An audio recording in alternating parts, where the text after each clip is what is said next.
উত্তরবঙ্গের মাটির গান নিয়ে পালা গানের আসর। উত্তরবঙ্গের মাটির গানের মধ্যে অন্যতম হলো আঞ্চলিক ভাষায় পাঁচালী পালাটিয়া গান, যে গানকে আজও ভালোবেসে আসছে ৮ থেকে ৮০ সকল বয়সের সকল সম্প্রদায়ের গ্রাম বাংলার মানুষ। তাই পালা গানকে বাঁচিয়ে রাখার উদ্দেশ্যে উত্তর দিনাজপুর জেলার চোপড়া ব্লকের প্রেমচাঁদগঞ্জ অষ্টমঙ্গলা কালী পুজো কমিটির আয়োজনে ২ দিন ব্যাপী পালা গানের আসর জমে উঠল প্রেমচাঁদগঞ্জ স্কুল মাঠে।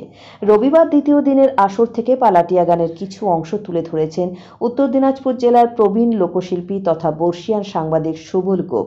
পালা গান পরিবেশনে ছিল জলপাইগুড়ি জেলার মানিকগঞ্জ চোচপাড়া গ্রামের বাবা লোকনাথ পালাটিয়া সম্প্রদায়। শিল্পীরা হলেন রমেশ রায় চৌধুরী, মনীন্দ্রনাথ রায়, কমল রায়, রবি রায়, সঞ্জু রায়, সুভাষ রায়। মহিলা চরিত্রে অভিনয় করেছেন বিনোদা দাস, বিস্তিবালা রায়। পালার নাম বাপের দোষে বেটি দায়, শ্বশুর আসামি, ধ্বংস জামাই। গানের রচনা কৃষ্ণমোহন রায়, সুরকার যশোবালা রায়, পরিচালনায় সুনীল রায়, স্বদেশ রায় ও রসিক রায়।